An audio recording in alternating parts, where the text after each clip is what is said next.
ونعوذ بالله من شرور أنفسنا ومن سيئات أعمالنا من يهده الله فلا مضل له ومن يضلل فلا هادي له ونشهد أن لا إله إلا الله وحده لا شريك له ونشهد أن سيدنا ومولانا محمدا عبده ورسوله أما بعد فأعوذ بالله من الشيطان الرجيم بسم الله الرحمن الرحيم يا أيها الناس إن وعد الله حق فلا تغرنكم الحياة الدنيا ولا يغرنكم بالله الغرور صدق الله العظيم وصدق رسوله النبي الكريم ونحن على ذلك من الشاهدين والشاكرين والحمد لله رب العالمين اللهم صل على سيدنا ومولانا محمد وعلى آله وأصحابه كما تحب الله كما تحب الله. قابل احترام معلمات، عزیز طالبات اور باہر سے تشریف لانے والی امت مسلمہ کی مقدس ماؤں، بہنوں، بیٹیوں،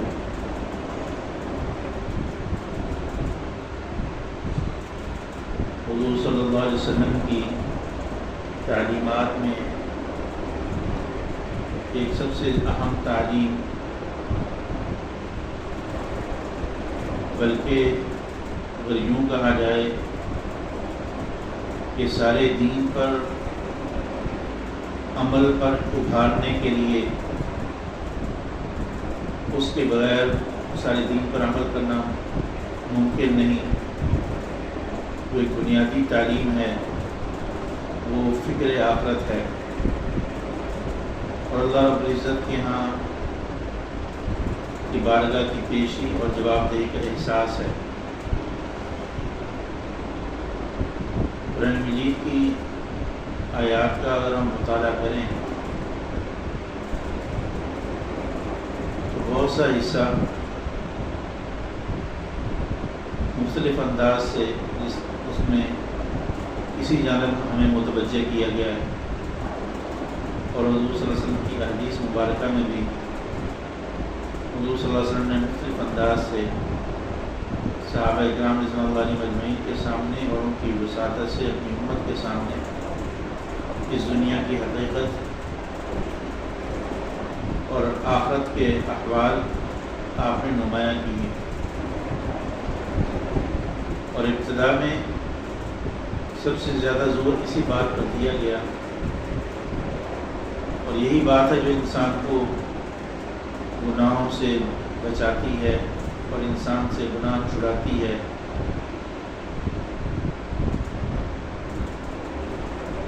حضور صلی اللہ علیہ وسلم نے یہ بات بتلائی کہ مرنے کے بعد، مرنے سے انسان کی زندگی کا خاتمہ نہیں ہو جاتا، بلکہ ایک زندگی کا نیا دور شروع ہوتا ہے۔ جس طریقے سے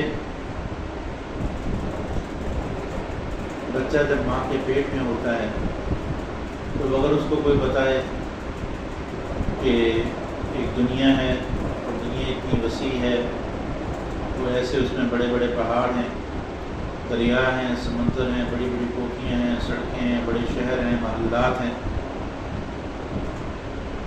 تو وہ اس بات کو تسلیم نہیں کرے گا، کیونکہ اس کے گرد ماں کے رحم کا دائرہ ہے، تو اسی کو وہ ساری دنیا سمجھتا ہے۔ اسی طرح ہمارا حال ہے کہ ہم سمجھتے ہیں کہ بس یہی دنیا ہی ہے جو کچھ ہے، اور اسی کی زیب و زینت میں مگن ہو کر اور اسی کی خواہشات کی تکمیل کرنے کے لیے ہم اپنی آخرت برباد کر بیٹھتے ہیں۔ مولانا روم رحمۃ اللہ علیہ وہ فرماتے ہیں کہ چیونٹی کا بچہ جو انڈے میں ہوتا ہے تو وہ یہ سمجھتا ہے کہ ساری دنیا یہی ہے، تو جو انڈے سے باہر آتا ہے تو پھر اس کو پتہ چلتا ہے کہ دنیا کتنی وسیع ہے۔ تو فرمایا کہ اسی طریقے سے ہم لوگ جو ہیں وہ اس وقت یہ دنیا کے پیٹ میں ہیں، تو یہ یہاں کا قیام بھی ہمارا عارضی ہے، اس کے بعد ہم نے قبر کے پیٹ میں جانا ہے، اور دنیاوی زندگی اس کے متعلق اللہ تعالیٰ نے فرمایا یا ایھا الناس ان وعد اللہ حق فلا تغرنکم الحیاۃ الدنیا ولا یغرنکم باللہ الغرور۔ وہ لوگوں، اللہ کا وعدہ سچا ہے۔ وہ وعدہ کیا ہے کہ تم میں سے ہر ایک کو اللہ تعالیٰ کی بارگاہ میں پیش ہونا ہے اور اپنی ساری زندگی کا ہمیں حساب دینا ہے۔ تو اللہ فرماتے ہیں تمہیں یہ دنیاوی زیب و زینت کی دھوکے میں نہ ڈال دے، اور ایسے تمہیں دھوکے باز شیطان دھوکے میں نہ ڈال دے۔ آج اگر ہم اپنا محاسبہ کریں تو ہم میں سے ہر شخص جو ہے وہ دنیاوی زندگی کے دھوکے میں پڑا ہوا ہے اور دنیاوی مستقبل اور کیریئر کو بنانے میں اپنی ساری صلاحیتیں صرف کر رہا ہے۔ حالانکہ دنیاوی کیریئر اس کا زمانہ کتنا ہے؟ بہت ہی محدود زمانہ۔ پہلی امتوں میں تو لمبی عمریں ہوا کرتی تھیں۔ حضور صلی اللہ علیہ وسلم نے ارشاد فرمایا کہ میری امت کی اوسط عمر 60 اور 70 کے درمیان ہے۔ بہت کم ایسے ہوں گے جو اس سے عبور کریں گے۔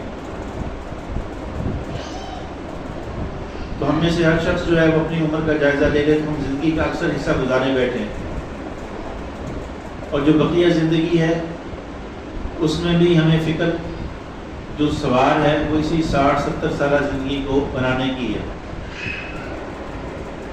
اور آگے جو نہ ختم ہونے والی زندگی ہے، خربوں سال گنتی ختم ہو جاتی ہے لیکن اس کا دورانیہ ختم نہیں ہونا۔ اب دیکھیں مرنے کے بعد جب قبر میں جائیں گے، اب قبر یہ عالم برزخ ہے، مرنے کے بعد کا جو زمانہ ہے اب وہ کتنا طویل ہے یہ اللہ کے علم میں۔ اب آدم علیہ السلام کے دور سے لے کر جو لوگ دنیا سے جا چکے ہیں کتنا عرصہ ہو گیا ان کو قبروں میں پڑے ہوئے، اور حضور صلی اللہ علیہ وسلم کے دور سے جو چلے گیا 1400-1500 سال سے وہ قبروں میں، اب معلوم نہیں ہمیں کتنا عرصہ رہنا ہوگا۔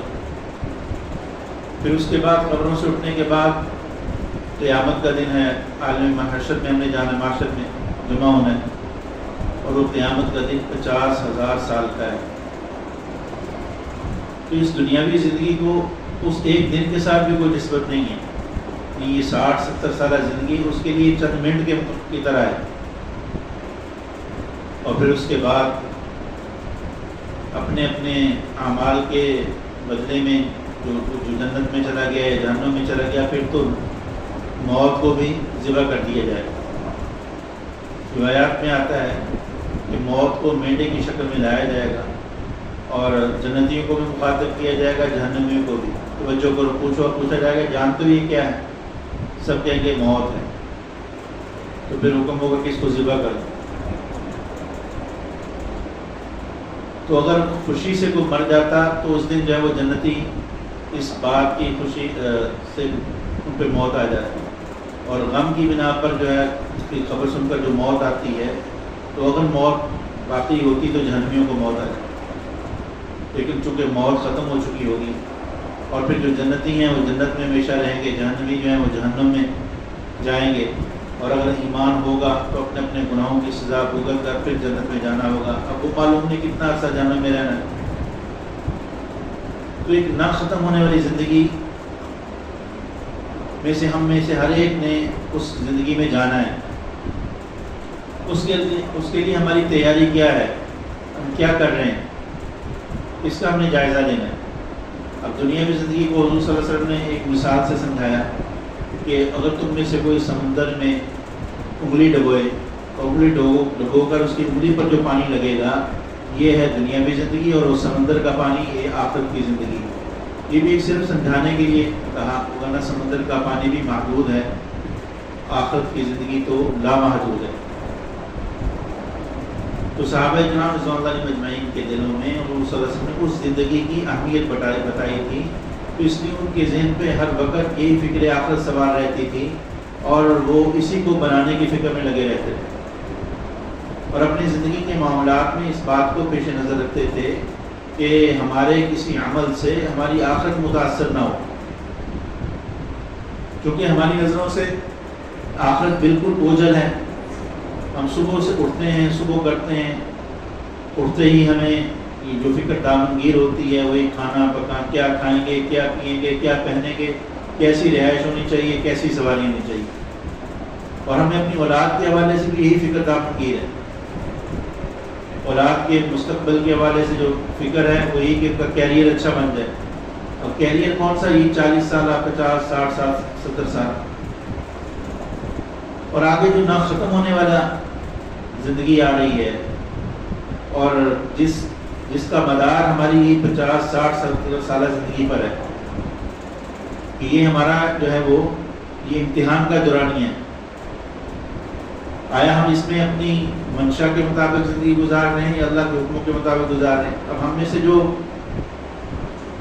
دین کی طرف مائل بھی ہوتا ہے تو صرف انہی احکامات کو لیتا ہے جس کو ہمارا اپنا دل چاہتا ہے، یا جس سے ہمیں کوئی تھوڑا سا ظاہری طور پر کوئی فائدہ محسوس ہوتا ہے، اس کو کرتے ہیں.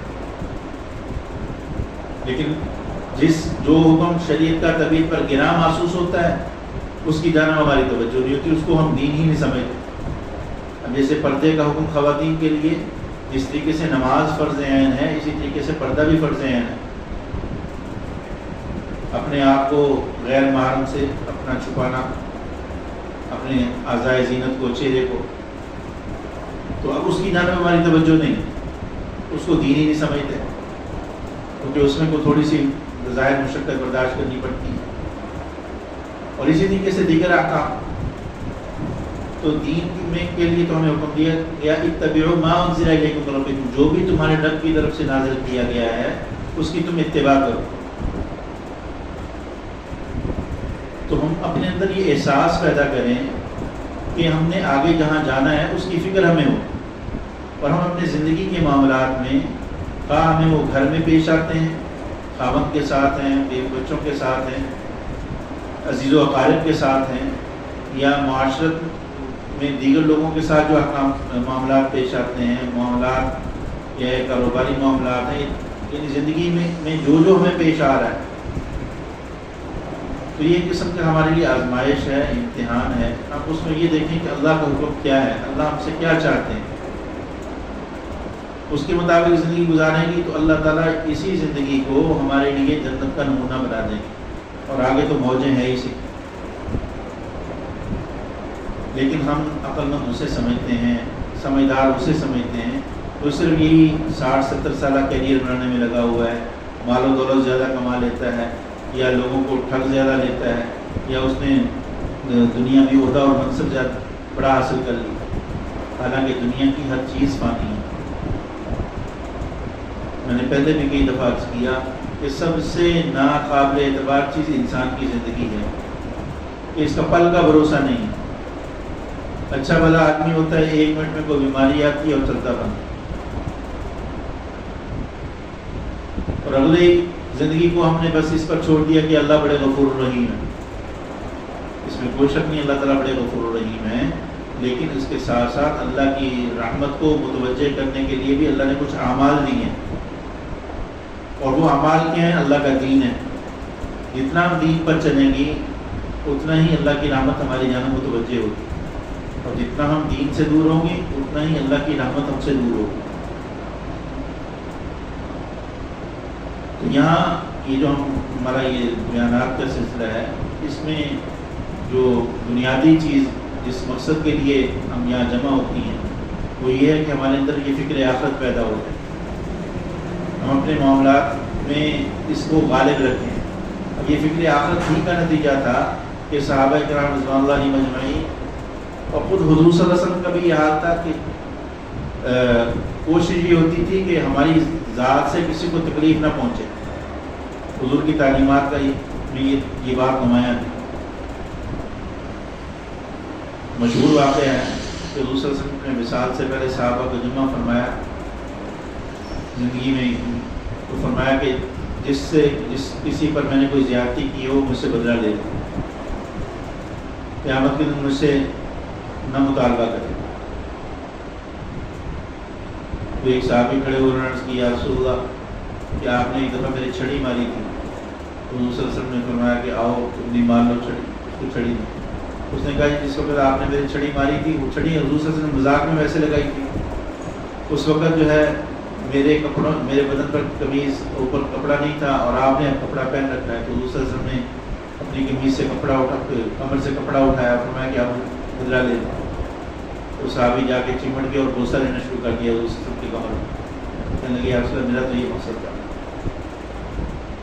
حضرت ابوبکر رضی اللہ تعالیٰ عنہ ایک دفعہ حضرت عمر رضی اللہ تعالیٰ عنہ کے ساتھ وہ معاملہ ہوا. حضرت ابوبکر رضی اللہ تعالیٰ عنہ نے کوئی سخت جملہ کہہ دیا، بعد میں ان کو احساس ہوا تو ان سے معافی مانگنے کے لیے چلے گئے حضرت عمر رضی اللہ عنہ کے پاس. حضرت عمر رضی اللہ عنہ ناراض ہو کر انہوں نے دروازہ بند کر لیا. اب حضرت ابوبکر کو یہ فکر لگ گئی کہ میرا آخرت میں کیا بنے گا. فوراً حضور کے پاس پہنچے اور جا کر جو ہے عرض کی کہ ایسے مجھ سے زیادتی ہوئی ہے، عمر سے مجھے معافی دلوا دیں.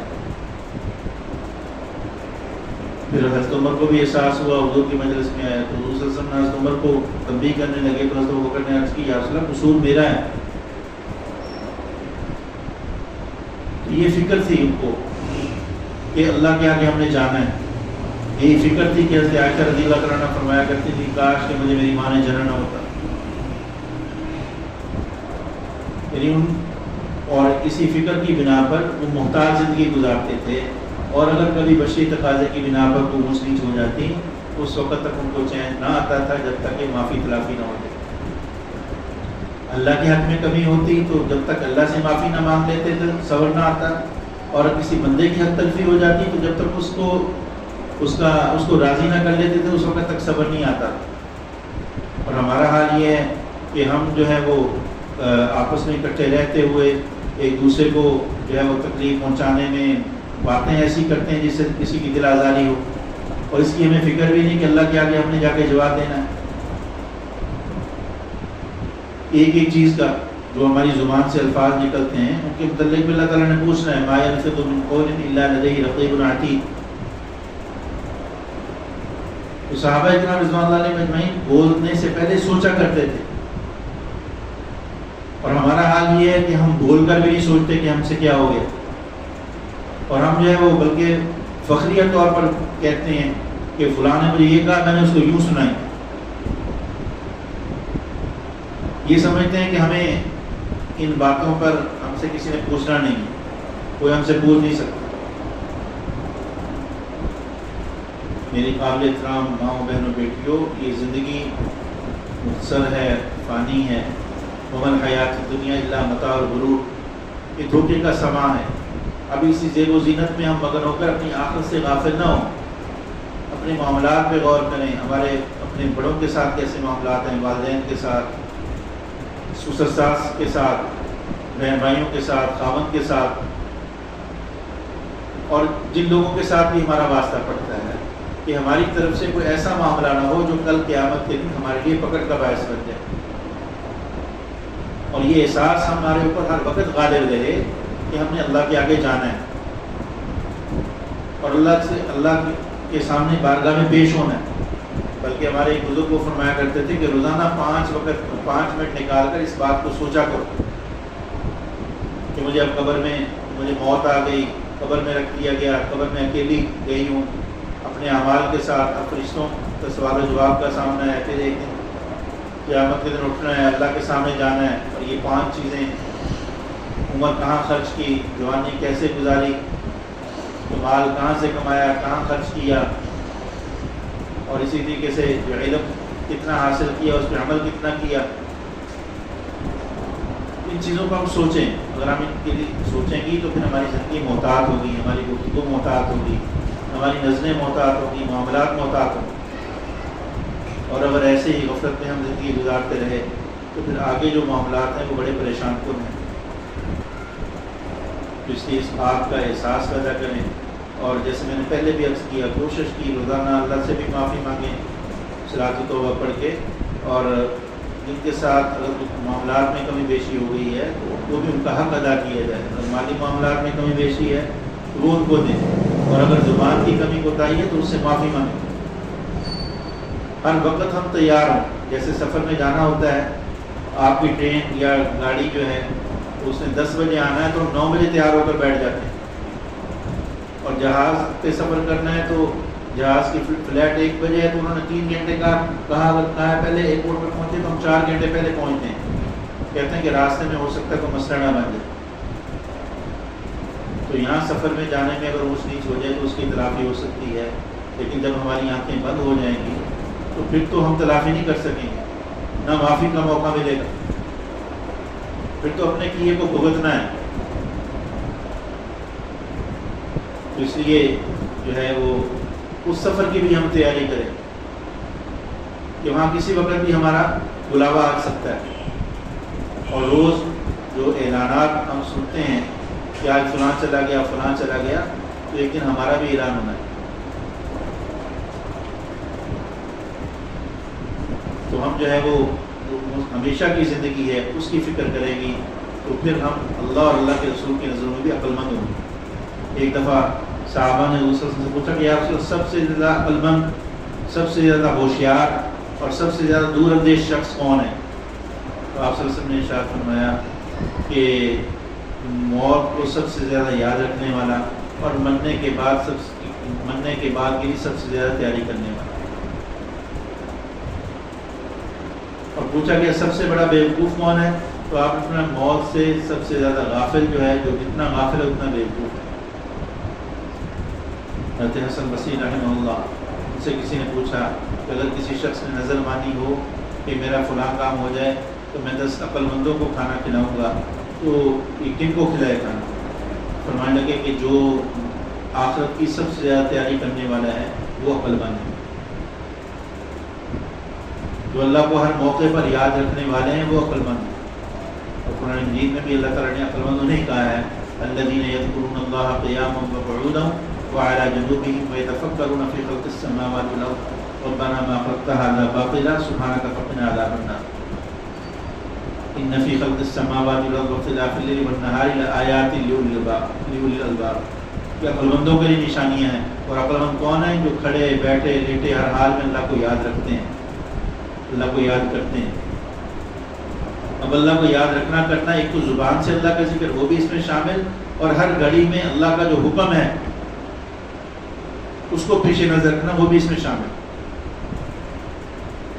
تو ہم بھی اپنے جن لوگوں کے ساتھ ہمیں معاملات درپیش ہوتے ہیں ان کے ساتھ معاملہ کرتے ہوئے یہ نہ دیکھیں کہ ہمارا دل کیا چاہتا ہے، اس نے ایک سنائی ہے تو مجھے 2 سنانی چاہیے، اس نے تھوڑی سی زیادتی کی ہے تو مجھے اس سے بڑھ کر کرنی چاہیے۔ نہیں، ہم یہ دیکھیں کہ ہم نے اگر زیادتی کی تو آگے ہمیں بدلہ دینا ہے۔ دنیا میں تو ہم معافی مانگتے ہیں تو اگلا آدمی معاف کر دیتا ہے، تو قیامت کے دن تو کوئی نہیں معاف کرے گا، اس کو تو ہر ایک کو اپنی فکر ہوگی، اس کو تو یہ ہوگا کہ زیادہ سے زیادہ نیکیاں میرے پاس آ جائیں، اور قیامت کے دن جو ہے بدلے میں وہ یہ نیکیاں دلوائی جائیں گی۔ ہمارے پاس تو پہلے ہی ذخیرہ کم ہے نیکیوں کا۔ تو اس لیے جدھر ہم نے جانا ہے اس کی تیاری کریں، اور جہاں رہنا ہے ہمیشہ کے لیے وہاں کی تیاری ہو، اور جہاں عارضی قیام ہے تو اس قیام کے بقدر ہی اس کو دیکھا جائے۔ اور ہماری حالت یہ ہے جیسے ایک شاعر نے کہا نظر سوئے دنیا قدم سوئے مرقد، ادھر دیکھتا ہے کہاں جا رہا ہے۔ کہ نظر تو ہماری مسلسل دنیا کی طرف لگی ہوئی ہے اور قدم ہمارے قبر کی طرف چڑھ رہے ہیں۔ اب ہر آنے والا دن ہمیں قبر کے قریب کر رہا ہے اور دنیا سے دور کر رہا ہے۔ ہم خوش ہوتے ہیں ماشاءاللہ ہمارا بچہ جو ہے 10 سال کا ہو گیا، 11 سال کا ہو گیا، 12 سال کا، یا ہم 40-50 سال کے ہو گئے، تو اتنی زندگی ہماری کم ہو گئی۔ ہر آنے والا دن ہم جو ہے وہ قبر کے قریب ہو رہے ہیں، اور جدھر جا رہے ہیں ادھر دیکھ نہیں رہے، دیکھ دوسری جانب رہے ہیں۔ اب آپ اگر ویسے چلیں اور جس سمت آپ چل رہی ہیں اس طرف آپ کا چہرہ نہ ہو، چہرہ دوسری جانب ہو، تو ظاہر ہے ٹکر کھائیں گی، چوٹ لگے گی۔ تو اسی طرح اگر ہم نے ہماری نظر صرف دنیا پہ ہی رہی اور آخرت سے ہم غافل رہی تو پھر ایسی چوٹ ہوگی کہ اس کی تلافی نہیں ہو سکتی۔ تو اللہ نے یہ زندگی دی ہے، یہ بہت بڑی نعمت ہے، اس کی قدر کریں اور روزانہ کچھ وقت نکال کر اپنی آخرت کے متعلق سوچیں کہ ہم نے وہاں جانا ہے اور اس کے لیے ہم نے کیا سامان اکٹھا کیے ہیں، اور اس میں خاص طور پر جن حق والوں کی ہم سے حق تلفی ہوئی ہے ان کو راضی کرنے کی، ان سے معافی تلافی کی کوشش کریں۔ اللہ تعالیٰ سے دعا ہے اللہ تعالیٰ ہمیں عمل کی توفیق نصیب فرمائے۔ واخر دعوانا الحمد للہ۔